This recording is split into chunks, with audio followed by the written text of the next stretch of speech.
자족하기를 배운 자들, 자족하기를 배운 자들이라는 제목으로 말씀을 나누려고 합니다.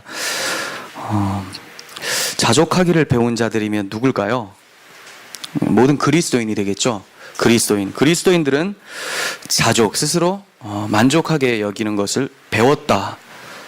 그걸 배운 자들이다. 이렇게 표현을 합니다. 바울은 자신을 자족하기를 배웠다라고 지금 소개를 하고 있어요.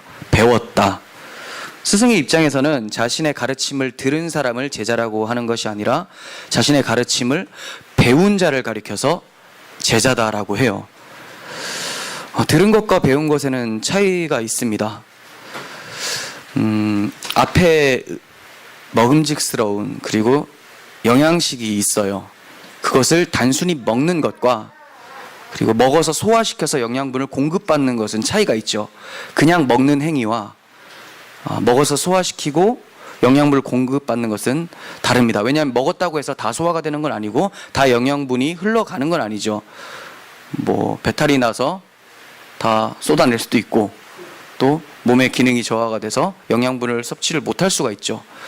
이 차이로 볼 수가 있어요. 듣는 것 그리고 배운다.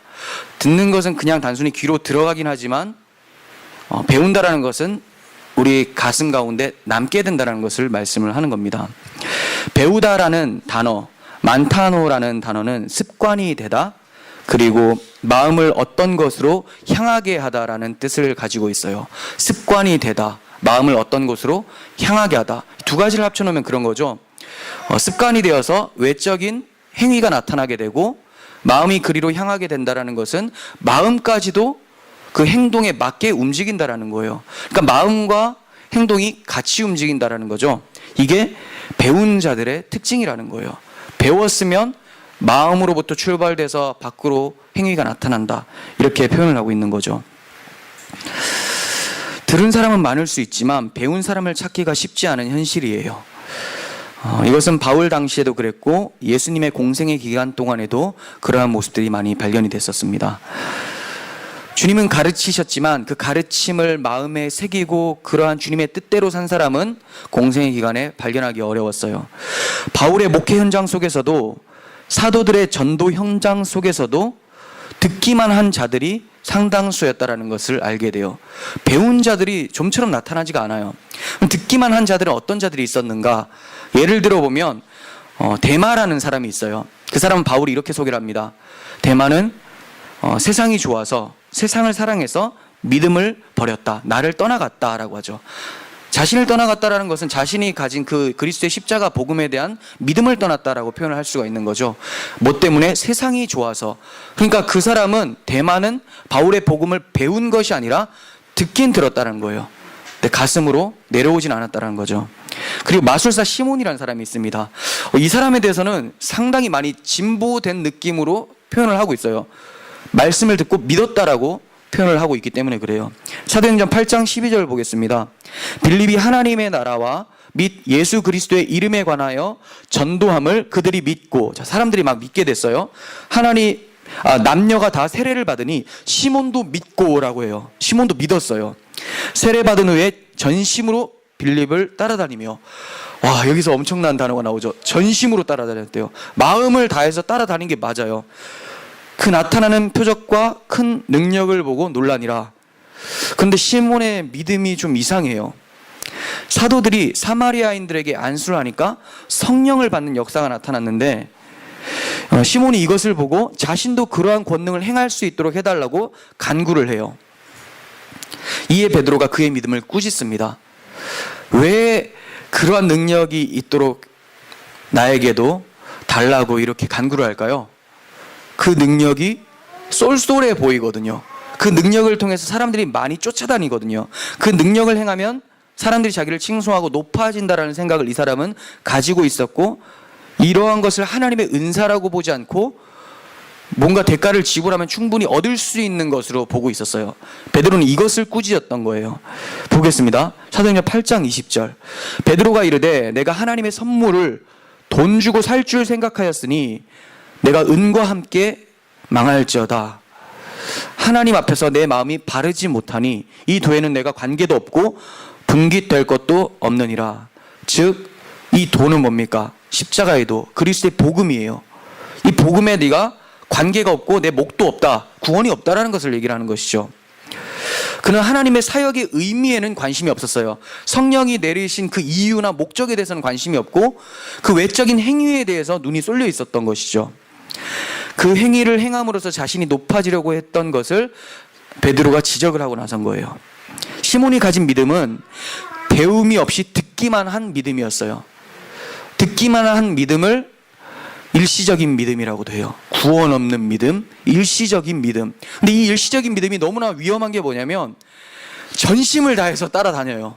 전심을 다해서 사역을 하고 전심을 다해서 따라다니는데 그 전심이 무엇 때문에 움직인 전심이냐? 표적과 큰 권능을 보고 놀라서 마음이 움직인 전심이었지, 복음에 대해서 그 복음의 깊은 진리에 대해서 감격해서 전심이 우러났던 것은 아니라는 거죠. 우리가 정말 주의해야 될 것이 이 일시적인 믿음, 듣기만 해서 나타난 믿음인데 이것은 진짜 믿음과 상당히 유사합니다. 정말 복음에 어떤 감격도 나타나요. 그런데 이 감격이 일시적이에요. 금세 사라지게 되고 그 이후로부터는 오히려 그 귀신이 나오고 나서 청소를 하고 나니까 7 귀신이 다시 들어온 것처럼 더 악해지는 모습이 나타난다는 거죠. 그러니까 우리는 믿음에 대해서 겸손할 수밖에 없어요. 내 믿음은 하나님의 은혜로 된 것이고 하나님이 이 믿음을 지키시는 것이다. 나는 너무나 연약하니까 하나님만을 붙들며 살 수밖에 없다라는 그 겸손함이 없으면 신앙은 바로 퇴보하거나 신앙의 노선에서 이탈할 수밖에 없다는 거죠. 오늘날 그리스도의 복음을 듣는 사람은 많은데 배우는 사람은 적습니다. 복음의 능력이 나타나지 않는 것도 듣고 말았기 때문에 그래요. 정말로 배웠다면, 배웠으면 마음과 행위가 같이 나타나게 되는데 듣기만 했으니까 능력이 안 나타나는 거죠. 오늘날에는 하나님의 말씀, 설교가 너무나 많이 들을 수 있는 환경이 구비가 되어 있어요. 유튜브를 봐도 그냥 창세기 하면 1장 하면 거기에 대한 설교가 쫙 나오죠. 제 설교만 있는 게 아니에요. 수십 번, 수백 편의 설교가 나옵니다. 좋은 목사님들의 설교도 있고 막 섞여 있죠. 좋은 목사님 설교를 많이 듣는다고 해서 그의 믿음이 자라나는가? 배워야 된다라는 거예요. 말씀을 배운다라는 게 정말 중요합니다. 바울은 자족하기를 배웠다라고 얘기를 하고 있어요. 이건 스스로 자기가 이건 만족한 상태야 라고 최면을 건 게 아니에요. 정말로 만족함을 느끼면서 살았던 것을 말을 하고 있는 거죠. 자족함에 대해서 듣고 마는 것이 아니라 바울처럼 우리도 진정으로 자족함에 대해서 배워서 우리 마음이 만족할 수 있는 마음으로 나아갈 수 있었으면 좋겠습니다. 여러분들은 지금 각자에게 주어진 환경과 상황에 만족하며 사십니까? 지금 나에게 있는 형편, 상황, 이런 거 하나님께서 허락하신 것 만족한다라고 생각하시면서 사세요? 세상은 현실에 대해서 만족하지 말라고 가르쳐요. 왜? 성공하라고 하죠. 높은 자리로 올라가야지. 여기서 안주하면 안 된다. 만족해서는 안 된다라고 해요. 근데 성경은 어떻게 말합니까? 만족해라 라고 해요. 여기서 참 이걸 어떻게 해석을 해야 되나? 그러면 그냥 내가 돈도 못 버는 상태에서 가만히 만족하면서 노력도 하지 말라는 말인가? 노력하지 말라는 말이 아니에요. 만족하라고 했지 누가 노력하지 말라고 했습니까? 만족하라고 한 거예요. 세상은 현실에 만족하지 말라고 하고 성경은 현실에 만족하라라고 한다면 누구의 말을 들으시겠습니까? 세상은 높은 성공의 자리로 인도를 합니다. 하지만 그 자리에 가면 만족함이 있을까요? 일시적으로 나타나요. 일시적으로 만족해요. 와, 내가 로또에 당첨됐네. 와, 내가 대기업에 과장으로 승진을 했네. 만족함이 밀려와요. 근데 왜 일시적입니까? 과장이 되면 사장이 되고 싶어지는 거죠. 사장이 되면 더 큰 기업을 인수하고 싶은 마음이 생기고 그 다 인수가 되면 더 이상 뭔가 채우고 싶은데 채울 게 없어서 공허함 때문에 대기업 사장들이 자살하는 경우도 나타나죠. 만족할 수가 없어요. 일시적인 만족이라는 거예요. 일시적인 것. 텅 비어있는 우리들의 마음의 잔은 채워도 채워지지를 않아요. 그 잔이 구멍 나 있기 때문에 그래요. 구멍이 나 있어요. 일시적으로 많은 양이 부어지면 마치 차 있는 것 같이 느껴질 수가 있어요. 빠져나가는 속도보다 채우는 양이 많으니까. 갑자기 승진해지고 갑자기 돈 많이 벌면 만족스러워요. 근데 이어집니까? 구멍은 뚫려 있기 때문에 계속해서 새어나가게 되고 예전에 느꼈던 감격이 점점점 사라지게 마련이죠. 이거는 복음에 대해서도 마찬가지인 것 같아요. 여러분들의 믿음이 구멍이 뚫려 있으면 복음이 처음에는 감격스러운데 막 밀려오니까 시간이 지나면 복음의 기쁨이 쏠쏠쏠 빠져나가요. 그래서 언제 느꼈던 복음의 기쁨인가 하면서 이미 복음의 기쁨을 상실할 수가 있다는 거죠. 구멍 막는 게 정말 중요합니다. 그렇다면 현실에 만족하면서 살아야 되는 것인가? 네, 만족해야 돼요. 그런데 성경은 만족할 상태가 아닌데 그렇게 여기고 살라고 말하는 것이 아니에요. 그거는 스스로 속이는 거죠. 누가 봐도 만족할 상태가 아닌데 만족해라 라고 한다면 그건 성경이 거짓말하는 거고 속이는 거예요. 근데 성경이 이렇게 말하는 이유가 뭐냐? 넌 진짜 만족할 만한 상태가 맞아. 그런데 그걸 모르고 있으니까 그걸 알고 그걸 좀 누렸으면 좋겠어 라고 하는 것이 성경의 가르침이에요. 그럼 내가 볼 때 이 모습이 정말 만족스럽지 않은데 이게 왜 만족한 상태라고 하지? 그리고 앞에서 말씀하실 때는 채워도 만족하지 못하는 것이 인간의 마음이라고 하는데 어떻게 그걸 만족하라고 말씀을 하는 것인가? 이런 질문이 있을 수가 있어요. 무엇으로 채우는가가 문제인 거죠. 무엇으로 채우는가가 문제라는 거죠. 태초의 에덴 동산에서 여러 가지 과실들로 인해서 아담이 만족감이 있었을까요? 아닙니다. 선악과를 먹은 후에도 과실들은 여전히 있었어요. 그런데 그 마음에는 불평과 불만, 두려움이 찾아왔죠. 동산의 모든 것들은 그대로 있었는데 뭐가 달라졌습니까? 마음이 달라진 거예요. 마음이 부패한 거예요. 아담의 첫 마음은 하나님으로 가득 차 있었기 때문에 만족함이 있었어요. 하지만 하나님을 쏟아내고 나서 선악의 열매를 먹고 난 후에는 먹기는 먹었으나 분명히 들어왔는데 뭔가 플러스가 되어야 됐는데 오히려 불만족, 불안, 공허감만이 찾아오게 된 것이죠. 왜 그렇습니까? 하나님으로 채워 있어야 될 공간에 하나님이 쏟아지고 나서 다른 것들로 채워보려는 시도 때문에 그래요. 근데 그 구멍이 상당히 커요. 하나님이 나간 자리에 구멍이니까 아무리 채워도 나가는 게 더 많아요. 채워도 채워지지가 않습니다. 그런데 사람들은 그 공간을 하나님의 자리의 공간을 다른 것을 채워보려고 끊임없이 노력을 해요. 그래서 주님께서 그런 말씀하시죠. 수고하고 무거운 짐진 자들아 내게로 와라. 내가 너희를 쉬게 하겠다. 이 말은 너희들이 하나님 외에 다른 것을 그렇게 많이 시도를 했는데 이거 노동이었어.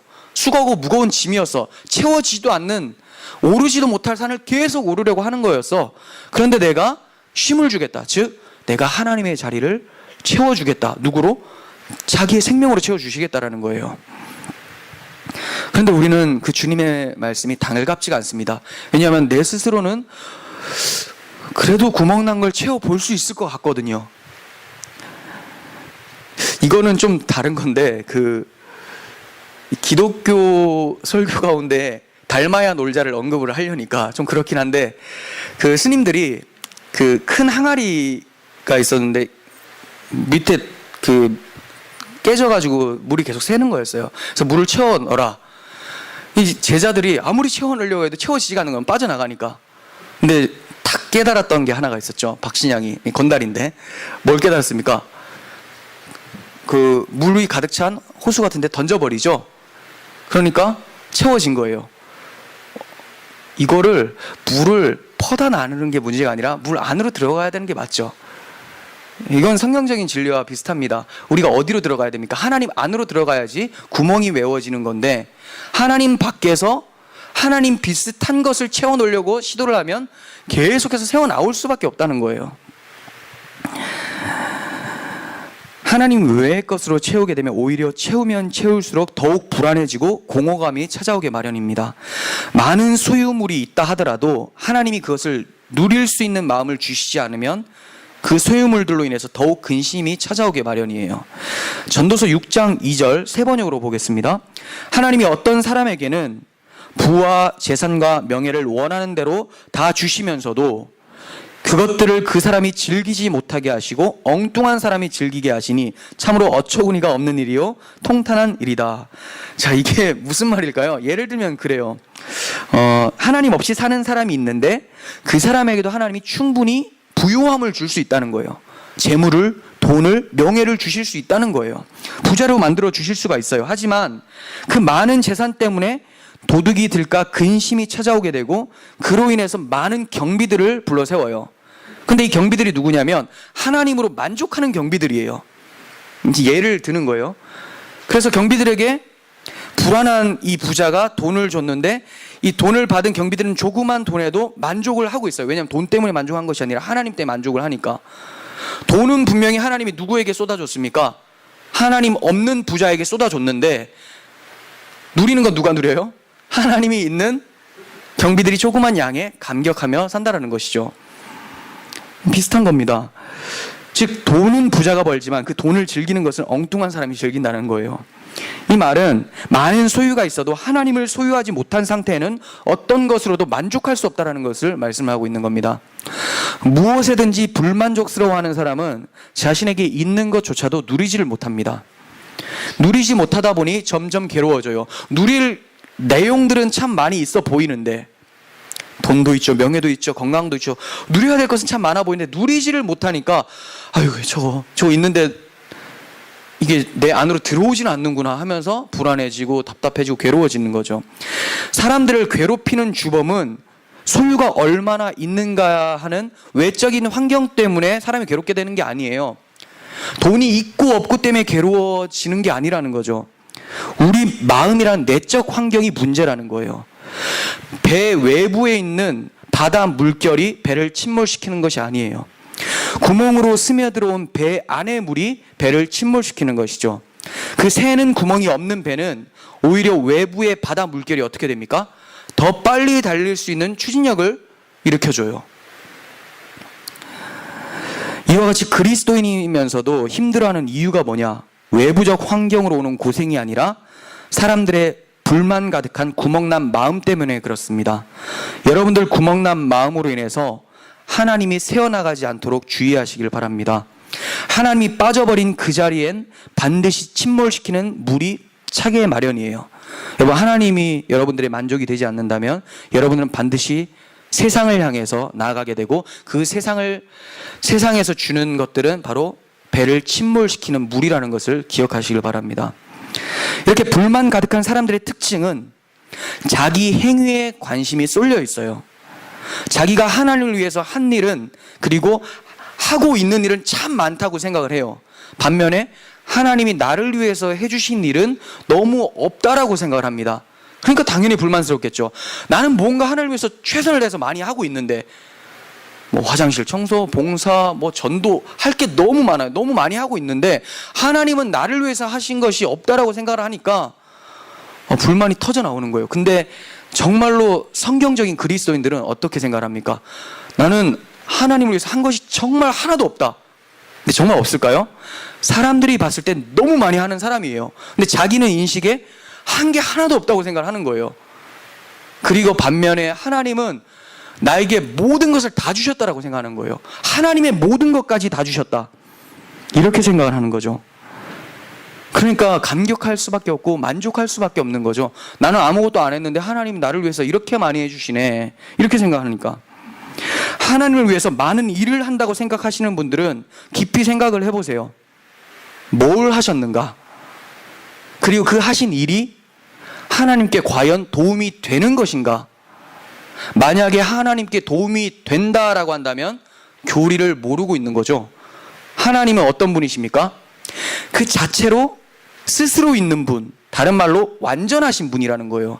근데 내가 뭔가를 했는데 그게 하나님께 영향을 미치고 도움이 된다. 이것은 하나님이 불완전하셨는데 나를 통해서 완전해 나아가게 되었다라는 말이죠.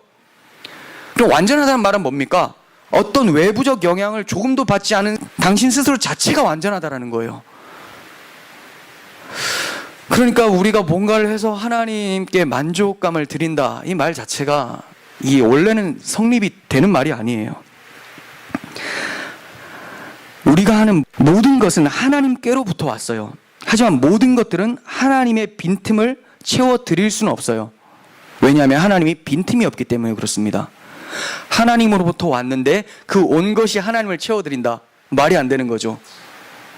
그래서 사실 하나님께 기쁨을 드리기 위해서 살아갑니다 라고 하는 말은 실상은 맞지가 않아요. 나는 하나님께 기쁨을 드리기 위해서 삽니다. 원래는 맞지가 않아요. 그렇다면 이 말을 사용하면 안 되는 건가? 사용해도 돼요. 성경에서는 이와 같은 말이 참 많이 나오기 때문에 그래요. 너희는 여름날에 시원한 냉수와 같아서 주인의 마음을 시원하게 한다. 그럼 주인이 뭔가 영향을 받은 거잖아요. 이거 불안한 건가? 이거 어떻게 해석을 해야 되는 건가? 하나님 스스로는 영향을 받지 않는 완전하신 분이신데 굳이 우리에게 영향을 받으시려고 자신을 여신 거예요. 이해가 되세요? 부족해서 우리에게 너희들이 뭐 해줘야지 내가 만족할 수 있어, 이게 아니라 스스로 완전하신데 우리와 교제하시기 위해서 스스로 부족하신 것처럼 마음을 여시고 우리의 행위를 기쁘게 받으신다라는 거죠. 그러니까 우리는 뭔가를 하고 나서 하나님이 야, 내가 너 때문에 기쁘다라고 하면 생색을 내서는 안 돼요. 하나님 나 잘했죠? 이 정도예요 라고 해서는 안 되고, 그 완전하신 분이 나 같은 죄인의 헌신을 받으신다니 너무 놀랍습니다. 하고 나서 오히려 감격할 수 있어야 되죠. 하나님이 어떤 분인지 아니까. 완전하신 분인데 왜 나 같은 사람의 헌신을 받으십니까? 이거에 대해서 오히려 놀라워해야 돼요. 그래서 사도 바울이 뭔가를 많이 해놓고 나서 오히려 더 감사하고 찬송하죠. 이건 내가 한 것이 아니라 하나님이 하신 것입니다. 내 안에 계신 하나님이 행하신 일입니다. 오히려 자기가 스스로 놀라워해요. 내가 이걸 어떻게 했지? 하나님이 하신 거구나. 사실 하나님은 하나님이 하신 것만 받아가세요. 근데 그거를 우리가 했다라고 인정해 주시고 그게 상급이라고 얘기를 해 주시는 거죠. 참 면목 없이 받는 것이 상급이에요. 그러니까 이 상급도 은혜로 받는 거죠. 너무 감사한 일입니다. 우리는 하나님의 은혜를 받을 자격이 없어요. 한 것이 없기 때문에 자격이 당연히 생기질 않죠. 우리는 우리를 처벌해 달라고 요청할 수는 있어도 우리를 사랑해 달라고 요청할 수는 없어요. 사랑할 만한 자격이 전혀 없기 때문에 그렇습니다. 하지만 하나님은 우리를 사랑해 주세요. 자격이 있어서가 아니라 자격 없는 자에게 베푸시는 하나님의 호의, 긍휼 때문이에요. 긍휼은 자격이 있는 자에게 베푸는 것이 아니라 자격 없는 자에게 베푸는, 거저 주시는 호의라는 거죠. 근데 그러면 왜 하나님 우리를 긍휼히 여기지 않으십니까? 우리를 불쌍히 여기지 않으십니까? 라는 말이 성립이 안 돼요. 불쌍히 여기는 것은 불쌍하기 때문에 자격이 있어서가 아니라 그냥 불쌍히 여기는 사람 마음인데, 왜 날 불쌍히 여기지 않아요? 라고 한다면 이거 도대체 뭡니까? 불쌍히 여기는 거에 대해서 놀라워해야 되는 거죠. 사람들은 하나님이 자신을 구원하지 않는 거에 대해서 의아해하는데 찰스 스펄전 목사님은 오히려 나를 구원한 것에 대해서 놀라워해라 라고 해요. 구원해야 될 이유가 전혀 없는데 왜 나를 구원하셨을까? 이것에 대해서는 생각 안 하고 왜 저 사람 구원 안 해주세요? 좀 이상하죠? 그럼 너는 구원 받을 만한 이유가 있었냐? 저는 그래도 좀 다르지 않습니까? 그 사람은 구원을 못 받는 거죠. 저는 구원 받을 만한 이유가 하나도 없어요. 저 사람들과 같이 똑같이 하나님 앞에 심판받아 마땅한데 내가 어떻게 이 자리에 있습니까? 그러나 하나님, 저를 긍휼히 여기신 것처럼 저 사람들도 긍휼히 여겨주셨으면 좋겠습니다. 요구할 수도 없는데 그냥 요구를 해보는데 하나님이 긍휼히 여기시는 거예요. 그러니까 우리는 하나님 앞에서 구원받을 자격이 전혀 없다는 것을 인식할 때 구원이 감격스러워요. 일을 하는 자에게는 그 삭시 보수로 여겨진다고 했죠. 근데 일을 하지 않는 자에게 의롭다 하시는 일을 믿는 자는 그 믿음을 의롭다라고 말씀하셨어요. 자기가 구원받을 자격이 하나도 없고 행한 일이 하나도 없고 하나님 앞에 뭔가 해드린 일이 하나도 없는데 하나님이 자기를 구원하신다라고 할 때 그 구원이 은혜로 다가오고 감사하게 다가오는 거예요. 여러분들, 우리가 하나님 앞에 설 자격이 하나도 없다라는 것, 이게 은혜를 더욱더 풍성하게 만든다는 사실을 기억하시길 바랍니다. 하나님께서 우리를 택하신 것도 값 없이 택하셨고 우리를 의롭다 하신 것도 값 없이 의롭다 하신 거예요.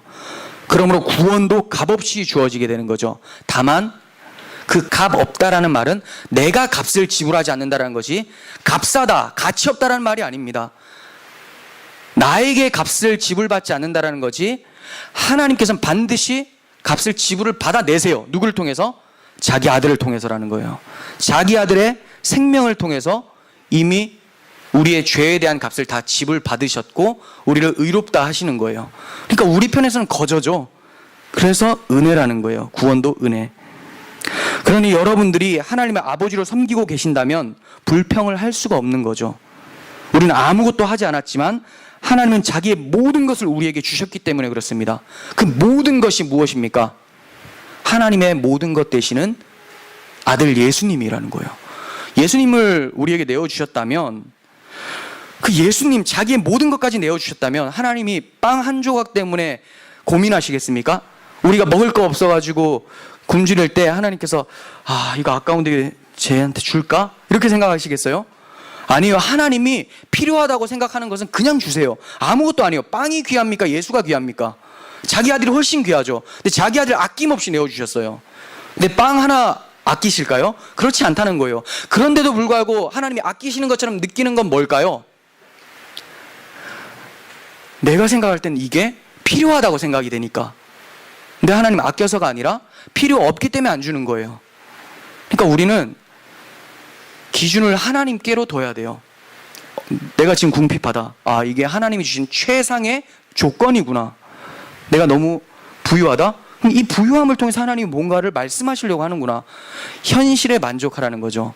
그렇다고 해서 노력하지 말라는 말 절대 아닙니다. 노력을 하되 궁핍해서 불안해서 노력하는 게 아니죠. 그냥 있는 여러분들의 지위, 그 직책 가운데서 최선을 다해 살라는 것이지 돈의 노예가 되려는 말이 아니에요.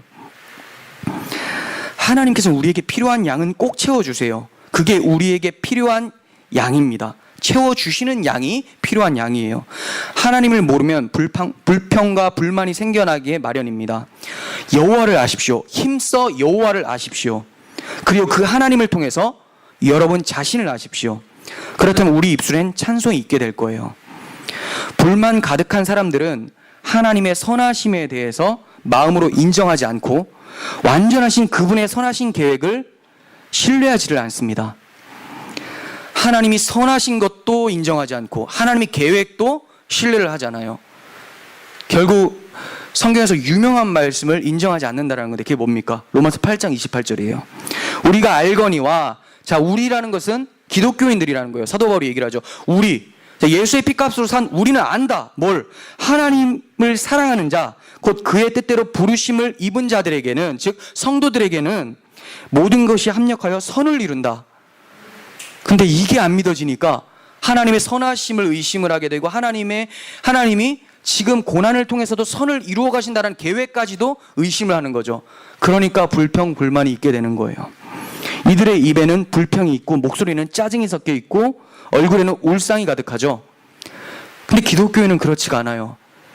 예수님께서 뭐라고 하십니까? 요한복음 16장 22절에서 너희가 지금은 근심하나, 예수님이 고난받고 떠나시니까 지금은 근심하나 내가 다시 너희를 보리니 너희 마음에 기쁠 것이요 너희 기쁨을 아무도 빼앗지 못할 것이다 라고 해요. 근데 울상이 가득해요. 짜증이 막 섞여 있어요. 그러면 주님 말씀이 틀린 겁니까? 빼앗지 못한다고 했는데 빼앗겨 버렸어요. 원래 그 기쁨이 없었을 수가 있죠. 이렇게 믿음이라는 것이 예민해요. 치열해요. 우리가 우리에게 주신 그 기쁨을 소유하기 위해서 끊임없이 하나님의 은혜의 보좌로 나아가야 돼요. 말씀 묵상하고 기도하고 하나님의 풍성한 십자가의 도가 무엇인지를 끊임없이 묵상하지 않으면 이 기쁨이 슬쩍슬쩍 날아가요. 근데 그걸 묵상하게 하는 분도 성령의 견인 때문에 하시기 때문에 빼앗지 못한다라고 하는 거죠. 우리가 지킨다고 해서 지켜지겠습니까? 하나님 의지하고 빼앗기지 않도록 겸손한 마음으로 믿음을 대한다면 여러분들 절대로 성령께서 그걸 빼앗기도록 내버려 두지 않으신다라는 거예요. 하나님이 우리에게 선을 이루어 주시는 과정에서 고난을 허락하시는 것인데 이를 불만스러워한다면 그 하나님이 이루실 선 또한 너무나 하찮게 여기고 있는 것이 아니겠습니까? 선을 이루기 위해서 고난이 주어지는데 이 고난이 불평스럽다면 생각하기로 얼마나 하나님이 이루어 주실 선이 하찮게 여겼으면 불평하겠습니까? 그 선이란 것이 구원인데 그 구원을 그리스도의 피값으로 이루시는 것인데 그렇다면 그에게는 그리스도의 피값이 가룟 유다와 같이 은 30만도 못하게 여겨진다라는 거죠. 하나님 그 구원을 이루시기 위해서 우리에게 고난을 허락해 주시는 건데 여기에 불평한다면 가룟 유다가 따로 없습니다. 유다가 왜 저랬을까 하지 마십시오. 은 30이 더 귀하게 여기는 것이, 구원보다 은 30이 귀하게 여기는 것이 타락한 인간들의 특징이라는 거예요. 예수님의 생명은 안중에도 없죠.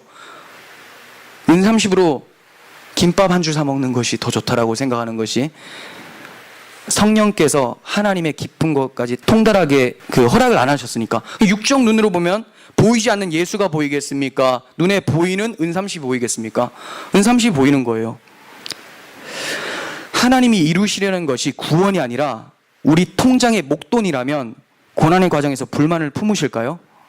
한번 생각해 보세요. 여러분들에게 1억을 준비해 주고 계세요. 그 과정 가운데 힘든 일이 일어나요. 아, 짜증난다 하시겠어요? 1억이 다음 달 되면 들어오는데 꼭 참죠.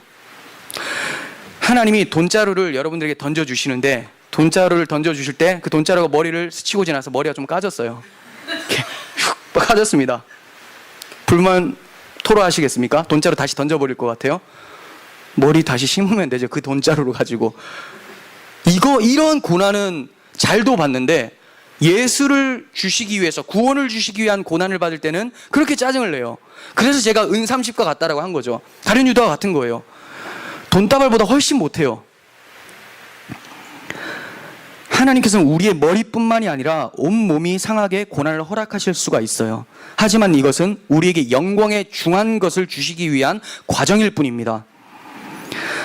하지만 영광에 중한 것을 정말로 중한 것으로 여길 수 있는 마음이 없다면 늘 불만으로 가득 차게 되겠죠. 그러니 하나님이 우리에게 이루어 주신 일, 그 중한 구원의 일을 여러분들이 깊이 연구하시고 깊이 묵상하시고 그것을 놓고 기도하실 때 그 중한 것이 진짜 중하게 다가온다는 거예요. 그러니까 사도 바울과 같이 우리가 지금 받는 환난은 장차 우리에게 이루어질 영광의 중한 것과 비교조차 할 수 없다라고 하는 거잖아요. 그걸 알아야지만 비교조차 할 수 없다면서 고난을 넉넉히 이겨내는데, 그 중한 것이 은30보다 못하게 여겨지니까 이 고난이 조금만 다가오면 이거 좀 안 했으면 좋겠는데, 옛날에 믿지 않았을 때로 돌아가고 싶다. 돌아갈 필요도 없어요. 원래 그 상태니까. 근데 돌아간다고 생각을 해요. 그게 왜 그럴까요? 자기가 믿는다고 생각을 하니까. 참 마귀는 끊임없이 우리를 유혹을 합니다. 우리가 이런 데서 살아남으려면 철저하게 준비되어야 되겠죠. 진짜 하나님의 전신갑주를 입어야 하는 거예요. 구원의 풍성함을 모른다면 반드시 불만이 찾아오게 마련이에요. 많은 사람들이 자기 정욕을 유지하기 위해서는 수치스러움도 감수하고 일을 합니다. 일을 하지 마시라는 게 아니죠. 수치스러움을 감수하면서 일을 하는 목적이 뭐냐? 자기 욕망을 위해서 수치스러움을 감수한다라는 거예요. 그거 하지 말라는 거예요. 진리를 위해서도 수치스러움을 감당할 수 있겠습니까? 내가 십자가를 부끄러워하지 않는다라고 하는 바울과 같이 진리 때문에 수치를 당해도 기쁨으로 당하시겠습니까? 내 정욕을 위해서는 수치스러움을 그렇게 잘도 감수하면서 주를 위해서는 감당하는 것이 쉽지 않아 보여요. 영혼과 진리를 오히려 수치스럽게 여기기 때문에 그렇습니다. 여러분, 소유가 없어서 불만이세요? 소유가 없어서 답답하십니까? 그러면 어느 정도 있으시면 만족하시겠습니까? 배낭여행자가 여행길에서 필요한 양식의 양이 얼마나 될까요? 배낭여행 끝나고 집에 들어갈 때까지 먹을 양식이면 돼요. 배 터지게 안 먹어도 돼요. 걸을 수만 있으면 되죠. 집에만 갈 수만 있으면 돼요. 지나면서 그 아름다움들, 교훈들 다 받아내고 집에 도착할 수 있는 양. 그런데 그거보다 더 많은 양이라면 그걸 뭐라고 할까요? 그때부터 음식이라고 하지 않고 음식물 쓰레기라고 하죠. 못 먹는데 어떻게 해요? 그건 너무 막 어떻게든 챙겨 넣다 보면 배에다 버리는 거죠. 배에 음식물 쓰레기가 쌓이게 되고, 오히려 많은 양은 거추장스러운 쓰레기 봉지 짊어지고 계속 여행하게 되는 거예요. 필요한 양식만 있으면 돼요. 광야에서 이스라엘 백성들이 가지고 있었던 건 뭡니까? 신발 한 짝이죠. 부러뜨지를 않아요. 하나님께서 도착할 만큼은 해놓으시니까. 신발 여러 켤려면 그거 가방에다 맨날 달고 다니고 엉덩이 계속 툭툭 치고 불편하잖아요. 하나님께서 도착할 만큼은 주세요. 그들이 양식 준비했습니까? 하늘에서 만나 떨어졌어요. 만나 언제까지 내렸어요? 가나안 땅에 도착하니까 만나가 그쳐요. 주실 양은 다 주신다라는 거예요. 등산하는 사람에게 필요한 지팡이의 양은 몇 개입니까? 하나예요. 더 많으면 한 10개 쥐고 다녀 막. 그 사람 뭐라고 합니까? 미쳤다 저거. 지팡이 파는 사람인가? 그게 아닌데요. 그냥 잘 오르려고 하는데요. 잘 오르면 하나를 가지고 오르세요 라고 하겠죠. 근데 그래도 10개가 있는 게 낫지 않습니까? 그걸 보고 우리는 정신이 나갔다고 해요. 근데 주님 나라 갈 때까지의 양식은 너무나 많았으면 좋겠고, 주님 나라 갈 때까지 지팡이 너무 많았으면 좋겠다라는 것이 오늘날 부패한 성도라고 할 수 없는 부패한 기독교인들, 그것도 아니고 부패한 교회에 다니는 사람들의 특징 아니겠습니까? 그러니까 우리는 주신 것이 하나님이 충분히 구원의 서정, 구원의 여행길 동안 필요한 양식이라는 것을 믿는다면 만족할 수밖에 없어요. 가져가신다면 가져가시는 거죠. 이만큼만 필요한 양이니까. 그러면 이렇게 질문할 수가 있어요. 도착하기 전까지 양식이 다 떨어져서 굶주려 죽게 되면 어떡합니까? 그러면 도착한 거죠. 도착을 어디로 생각하고 계세요? 우리 생명이 다하는 게 도착하는 거예요. 굶어서 죽게 됐어요. 어떡합니까? 그게 도착인데. 사람들은 도착하지 않으려고 애를 써요. 안 죽으려고 애쓰는 거죠. 안 죽으려고 애쓰는 게 아니라 어떻게 여행을 하면서 무엇을 교훈받을까를 우리 애써야 되죠. 그 필요한 양식 먹으면서 이 땅에서 어떻게 하면 하나님의 풍성한 사랑을 누리면서 깨닫고 교훈 얻어가며 살아갈까? 이거에 대해서 생각해야 되는데 도착하는 걸 싫어해요. 왜 그렇습니까? 도착해서 집이 없다고 생각을 하니까. 죽으면 끝장이라고 생각하니까. 근데 성도는 죽음이 영혼에 이르는 통로가 되는 거죠. 그 문을 열면, 죽음의 문을 열면 영원한 세계가 펼쳐 있다는 걸 알기 때문에 어떻게든 도착하기 위해서 살아갑니다. 죽으려고 막 살아간다는 게 아니라 영원한 영광을 위해서 죽음을 두려워하지 않고 산다는 거죠. 그래서 사도 바울이 그런 얘기를 해요. 사망아 너의 쏘는 것이 어디 있느냐? 사망아 너의 쏘는 것 전갈이 딱 쏘면 독침을 쏘면 죽게 되는데, 네가 그렇게 괴롭히던 것, 사망 때문에 죽음 때문에 인간들 꽉 잡고 있었던 것, 그거 어디 있냐 이거예요. 그리스도인들은 그 죽음을 두려워하지 않는 자들이라고 얘기를 하는 거죠. 그래서 세상이 능히 감당하지 못하는 자들이다라고 하는 거죠. 마귀가 세상에서 무엇 가지고 흔듭니까? 죽음 가지고 흔드는 거예요. 죄 때문에 죽음이 들어왔잖아요. 이 죽음 해결, 유도순 목사님 말씀하실 때 문제에 대한 해답이 성경이라고 했는데, 문제는 죄로 인한 죽음이에요. 해답을 어떻게 제시합니까? 예수로 인한 생명 때문에 죽어도 살겠고라는 해답이 열렸기 때문에 죽음을 두려워하지 않는다라는 거예요.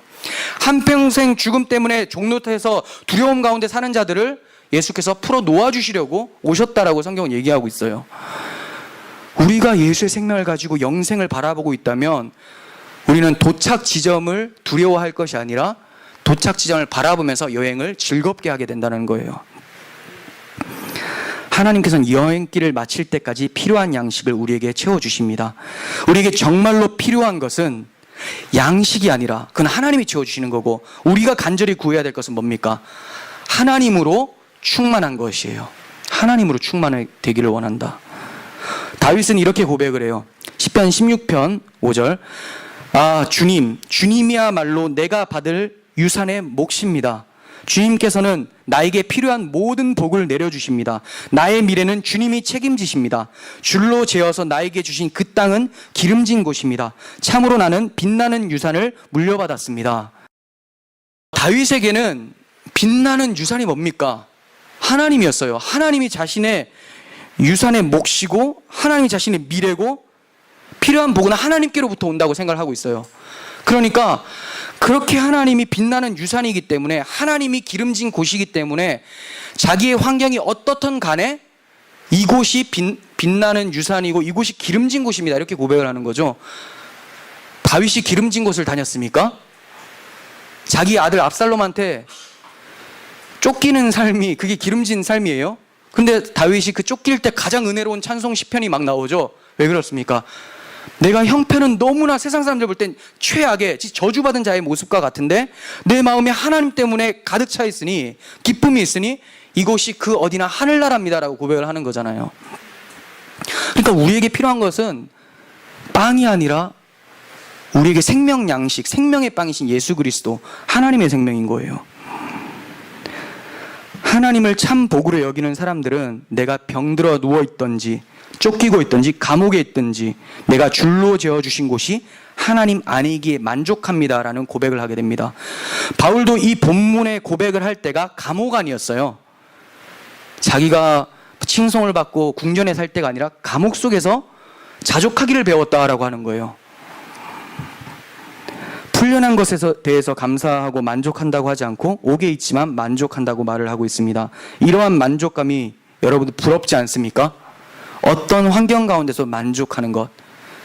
바울이 만족스럽지 않은데 날 만족한다 이렇게 했으면 미친 사람이죠. 그리고 스스로 속이는 거예요. 바울이 그랬을까요? 진짜 만족을 했어요. 왜? 만족할 만한 상태니까. 뭐가 있으니까? 다윗에게 있었던 그 귀한 유산 하나님이 있으니까. 감옥에 있다고 해서 하나님이 감옥 밖에만 계십니까? 감옥 문을 못 열고 들어오세요? 그 딱딱한 우리 마음의 문도 열고 들어오셨는데 감옥 문을 못 열고 들어오십니까? 그 우리 마음 안에도 계시는 하나님, 그 하나님 때문에 그 어디나 하늘나라라는 거죠. 자기 백성에게 허락하시는 모든 것들은 하나님만으로 만족하게 하시기 위한 지원 도구로 주어진 거예요. 여러분들에게 빵이 있고 건강이 있고 돈이 있고 집이 있다. 이거 하나님으로 만족하게 하기 위해서 계속해서 이 땅에서 생명을 연장시켜주는 지원 도구예요. 여러분들이 그 풍성한 생명을 누리고 그 풍성한 생명을 전하는 삶이 그 사명이 마감되면 이제 지원하고 있었던 양식이나 돈이나 건강 이런 것도 이제 끝을 맺어요. 아쉽습니까? 아니죠. 도착 지점인데. 도착 지점이죠. 바울은 이것을 알았기 때문에 소유가 있으면 있는 대로 없으면 없는 대로 하나님으로 만족하며 사는 것을 배운 거예요. 들은 것이 아니라 배운 거죠. 하나님은 나의 아버지시고 하나님의 사랑의 증거물인 십자가가 우리 눈앞에 보인다면 우리는 더 이상 채워줄 어떠한 것도 필요치가 않습니다. 왜냐하면 그 사랑이 이미 다른 것이 들어오지 못할 정도의 완전한 사랑, 충만한 사랑이기 때문에 내가 하나님이 날 사랑해 주신 것은 참 기쁜데 돈이 있으니까 더 기쁘다. 이 옛날에 했던 거 오랜만에 쓰네요. 하나님으로는 만족하지만 다른 것이 있으니까 더 좋다. 앞에 게 거짓말이 되는 거죠. 우린 늘 이거 생각해야 돼요. 내가 내 신앙이 거짓인가 참인가는 내가 뭐 때문에 만족하는가. 부자는 될 수가 있어요. 부자가 될 수는 있지만 부자가 되려고 하지는 마십시오. 디모데전서 6장 9절 부하려는 자들은 시험과 올무와 여러 가지 어리석고 해로운 욕심에 떨어지나니 곧 사람으로 파멸과 멸망에 빠지게 하는 것이라. 부하려는 자들은 부자가 되고 싶어서 안달난 사람들은 이런 것이 찾아온대요. 그래도 부자가 되고 싶죠? 그래도 부자가 되고 싶으세요? 그러면 이 뒤에 시험과 올무 여러 가지 뭐 어리석고 이런 것들이 별로 심각하게 안 느껴져서 그런 거죠. 이스라엘 백성들도 번영의 시기에 하나님께 반역한 삶을 살았어요. 그가 고난 중에 있을 때는 하나님을 찾아요. 애굽에서는 막 하나님께 부르짖고 막 그래요. 근데 그들이 가나안에 들어와서 막 평온한 삶을, 평온이라고 해야 하나? 안락한 삶을 하고 번영의 시기가 찾아왔을 때는 하나님의 말씀을 들어도 듣질 않아요. 볼까요? 네, 예레미야 22장 21절 내가 평안하였을 때는 내가 너에게 경고를 하여도 나는 듣지 않겠다고 거부하였다.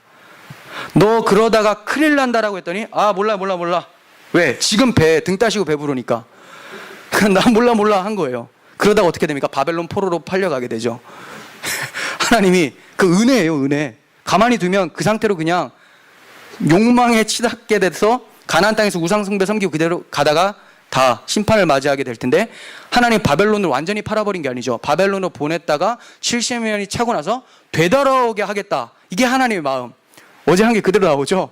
가죽옷으로 입히고 에덴 동산 밖으로 왜 쫓아냅니까? 쫓아낸 게 은혜예요. 그대로 막 자기가 선악과 먹고 왕이 돼서 계속 살아가게 에덴 동산에 둔다면 그 에덴 동산은 지옥이 돼요. 쫓아내고 나서 다시 짐승의 흠없는 어린 양의 옷을 입혀서 예수의 옷을 입혀서 들어오게 하시는 거. 그래서 쫓아내는 거죠. 이렇게 번영 때문에 기고만장할 때 하나님이 여러분들의 번영을 완전히 박살을 내신다면 하나님이 진짜 참된 생명, 참된 번영을 주시기 위한 하나님의 사랑의 손길이라는 것을 여러분들이 기억하셔야 되는 거죠. 이들뿐이 아니에요. 교회도 부자가 되면 만몬신을 섬기는 단체가 되어버려요. 돈이 많은 교회들은 100%라기보다는 99.9% 정도? 100%라는 건 없으니까. 예수 믿으면 구원받는다라는 것만 100%지 나머지는 뭐 조금 가능성이 있어요. 부자가 된 교회의 대부분 예수는 없고 만몬신이 그 자리를 대신하고 있죠. 강대상부터가 몇백만 원, 몇천만 원짜리도 막 크리스탈로 된 거 찾았다가 깜짝 놀래가지고 원래 한 5만 원 주면 살 줄 알았거든요. 근데 몇백만 원 되게 다시 나가가지고 그렇게 되고, 모든 걸 왜 비싸게 할까요? 성물이라는 거예요. 성물. 하나님 앞에 드려졌으니까 이 거룩한 거다. 웃기죠. 그러니까 이것들은 드려졌어요. 자기들은 안 드려진 거예요. 성도라고 하는데 자기는 아직 성도는 아니고 물건만 잔뜩 들여놓고 하나님, 그래 성물 그래 좋아. 근데 너는 언제 돌아올래? 이렇게 말씀하시는 거죠. 교회가 부자가 되면 만몬신을 섬기게 돼요. 만몬 뜻이 뭡니까? 재물이란 뜻이에요. 근데 이 만몬이랑 우상신 이름을 그대로 따서 얘기를 하죠. 그만큼 재물이 강력해요. 하나님과 재물을 겸하여 섬길 수 없다. 그 정도로 세상은 재물이 쥐고 흔들고 있다는 거예요. 근데 재물 자체가 문제입니까? 돈이 뭐 잘못한 게 있어요? 아니죠. 재물이 문제가 아니라 재물을 섬기는 교회의 문제인 거죠. 만문신 우상이 뭐 있습니까? 솔직히 우상 목석 깎아놨어요. 나무로 우상신 깎아놨어요. 이게 뭡니까? 그냥 나무예요. 근데 이걸 대하는 타락한 인간들의 마음이 문제라는 거죠. 그냥 지나가다 뭐 깎아놨으면 그럼 나무 서 있구나. 인간 닮았네. 이렇게 저는 소를 닮았네. 그 지나가면 되는데 저 소님 자기가 만들어 놓고 자기가 거기에 절을 해요. 이상해요. 뭔가 부여를 해야지만 마음에 그 불안함이 없으니까 일단 저거라도 이렇게 벌레 같은 거 사도행전 보면 그런 거 막 만들어 놔가지고 하잖아요. 깎아가 놔가지고 벌레 형상. 벌레 보고 절하면서 나를 좀 도와주세요. 지나다니는 벌레에게 절하는 것도 문제인데, 왜냐면 하나님이 창조물, 피조물이니까. 근데 그 피조물을 닮은 걸 깎아놓고 거기다 또 절을 해요. 이게 문제란 거예요. 의미 부여를 이상한 데는 잘하면서 문지방 밟지 말라 이런 건 엄청 잘해요. 그 명태 걸어놓으면 좀 괜찮을 것 같고. 근데 문지방 밟지 말라는 건 그렇게 잘 믿는데 하나님이 세상을 창조하셨다는 건 정말 안 믿어져요. 왜 그럴까요? 마귀가 역사하기 때문에 그래요. 마귀는 아무것도 아닌 것은 믿게 만드는 힘을 가지고 있고, 진리에 대해서는 어떻게든 못 믿게 만드는 힘을 가지고 있어요. 그래서 사람들이 빅뱅 이론 이런 거는 정말 잘 믿잖아요. 진짜 수천 수억 분의 가능성이 1, 뭐 수천만 승의 1 뭐 이렇게 하는데, 뭐 그게 불가능이라는 뜻이거든요. 0이라는 뜻을 그렇게 표현을 한 거예요, 그냥. 근데 그 가능성 0이라는 빅뱅 이론, 이렇게 우연의 일치로 이렇게 뭐가 만들어지고 생겼다. 이거는 정말 잘 믿어요. 근데 하나님이 만드셨다라고 하면 그때부터 이제 해석이 가능한데 그거는 그렇게 안 믿어져요. 왜 그렇습니까? 하나님을 싫어하는 마음이 늘 인간들에게 있기 때문에 그래요. 내가 하나님이 되고 싶은데, 내가 왕이 되고 싶은데 내 위에 누가 통치한다는 게 너무 싫거든요. 그래서 성경은 그렇게 말하죠. 내 고집스러움과 회개치 않음이 심판을 가져다 줄 것이다. 네. 부하려고 노력하지 마십시오. 부하게 될 수는 있지만, 하나님이 부를 주실 수는 있지만 부하게 되려고 하는 그 마음 자체가 하나님으로 만족하지 못한 상태라는 것을 기억하시길 바랍니다. 끝으로 사도 바울의 말씀을 들으면서 하나님 한 분으로 만족하는 것을 배우면서 불평 없는 우리들이 되기를 소원합니다. 자, 말씀을 읽을 텐데, 광야에서 불평한 이스라엘 백성들이 불뱀에 물려 죽게 된 것을 언급하면서 경고하고 충고하는 말씀의 내용이에요. 고린도전서 10장 10절과 17절 보겠습니다. 17절까지 제가 읽을게요. 설명하면서 10절. 그들 가운데 얼마가 불평한 것과 같이 광야에서 물이 없다, 떡이 없다 이러면서 불평을 했죠. 불평하지 마십시오. 왜요? 불뱀에 물려 죽습니다. 이거예요. 자, 그들은 파멸시키는 이에게 멸망을 당하였습니다. 이런 일들이 그들에게 일어난 것은 본보기가 되게 하려는 것이며, 구약시대의 이스라엘 백성들이 광야에서 불평하다가 불뱀에 물려 죽은 것은 이제 너희들 조심해라 이거 얘기하기 위해서 주셨는데 그 본보기로 안 봐요. 나도 한번 해볼까? 라고 하는 거죠. 결과는 똑같아요. 본보기니까 결과도 똑같아요. 본보기가 되게 하려는 것이며, 그것들이 기록된 것은 말세를 만난 우리에게 경고가 되게 하려는 것입니다. 자, 말세가 됐으니까 더 조심하라는 거죠. 그러므로 서 있다고 생각하는 사람은 넘어지지 않도록 조심하십시오. 자기는 하나님 백성이고 구원받았다, 교회에 있으니까, 예수의 이름을 부르니까 난 괜찮다라고 하지만 조심하라는 거예요. 여러분은 사람이 흔히 겪는 시련 밖에는 다른 시련을 당한 적이 없습니다. 하나님은 신실하십니다. 여러분들이 감당할 수 있는 능력 이상으로 시련을 것을 하나님은 허락치 않으십니다. 하나님께서는 시련과 함께 그것을 벗어날 길도 마련해 주시며 여러분이 그 시련을 견뎌낼 수 있도록 해 주십니다. 자, 그러면 이 시련이 어떤 시련일까요? 정말 감당할 수 있을 만한 시련일까? 성도들에게는 감당할 수 있을 만한 시련이에요. 불신자들에게는 불가능해요. 이 시련이 뭘까요? 여기는 불평한다라는 거예요. 불평. 만족하지 못하는 상태. 뭐가 없어서 불평스러운 상태. 근데 성도들은 이게 감당이 돼요. 왜요?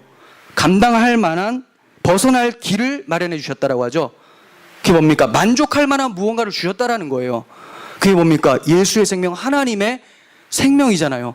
하나님으로 만족할 수 있는 것, 벗어날 수 있는 길을 주셨으니 그 길로 행하라. 뭐 없다고 불평하지 말고 그렇게 하지 말라는 거예요. 그러한 모습은 뭡니까? 그러므로 나의 사랑하는 여러분, 우상 숭배를 멀리하십시오.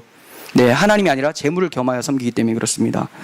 나는 지각 있는 사람들에게 말하듯이 말합니다. 자, 생각이 있고 좀 똑똑하다면 이거 알아들을 겁니다. 이 얘기예요. 내가 하는 말을 판단하십시오. 자, 생각해 보십시오. 우리가 축복하는 축복의 잔은, 자, 뭐가 축복의 잔인지 한번 보세요. 그리스도의 피에 참여함이 아닙니까? 아, 너무 놀랍지 않아요? 다른 게 축복이 아니라 뭐 떡이 없어서 막 불평하고 이거 축복 아니라 그리스도의 피에 참여한 것이 축복 아닙니까? 우리가 떼는 빵은 그리스도의 몸에 참여함이 아닙니까? 빵이 하나이므로 육신의 빵을 말하는 게 아니죠. 예수의 몸에 참여하는 것, 우리의 믿음 때문에 그리스도의 몸된 교회가 되는 것이 축복이라는 거예요. 빵이 하나이므로, 즉 예수가 한 분이시므로 우리가 여럿일지라도 예수 안에서 한 몸입니다. 그것이 우리 모두 그 한 덩이 빵을 함께 나누어 먹기 때문입니다. 이렇게 얘기를 해요. 뭐가 축복입니까? 예수 그리스도라는 그 빵이 축복이고 그 빵을 함께 먹는 여러분들, 이 자리에 모여있는 그 자체가 사도 바울은 축복이 아니겠습니까? 라고 하고 있는 거죠. 그러니까 우리는 너무 축복 속에 살고 있는 거예요. 축복을 다른 데서 찾으려고 하지 마세요. 참된 축복을 우리는 받았어요. 예수를 받았고 예수 안에 한 몸 된 공동체를 받았어요. 그렇다면 이것에 대해서 더 깊이 묵상하시고 예수의 영광스러움을 묵상하시고, 유도선 목사 어제 성막 안에 그 영광스러움, 근데 이게 예수님의 영광스러움으로만 그칩니까? 그리스도께서 우리 안에 계심으로 성전된 교회의 영광스러움. 그렇다면 우리는 교회를 묵상하고 예수를 묵상할 때 우리 마음에 기쁨이 아무도 빼앗지 못한다라는 예수님의 약속이 실현되는 거예요. 서로 사랑하십시오. 미워하지 마시고 그리스도로 인한 충만함 때문에 다른 사람들도 안아낼 수 있는 넉넉함이 우리 가운데 있기를 간절히 소원합니다. 예수님의 이름으로 기도하겠습니다. 하나님 아버지 감사합니다. 오늘도 우리에게 주님의 생명을 허락해 주시고 그 생명으로 만족할 수 있도록 경고와 충고를 해 주셨습니다. 하나님, 우리가 그 귀한 주님의 복을 모른 채 세속적인 복을 따라 산 것은 아닌지요. 주님으로 만족하지 않고 뭔가 궁핍하다고 생각하며 얼굴을 울상으로 찌푸리고 서로 시기하며 괴로워하고 기쁨이 사라진 상태로 살아간 것이 아닌지요. 이제라도 주님께서 우리에게 주신 영광스러운 그리스도의 영광, 교회의 영광이 우리 눈앞에 비춰지게 하시고 마음으로 들어올 수 있도록 도와주시옵소서. 그래서 예수 그리스도 한 분만으로, 교회 공동체 하나만으로 기뻐하는 우리들 되게 하여 주옵소서. 예수님의 이름으로 기도합니다. 아멘.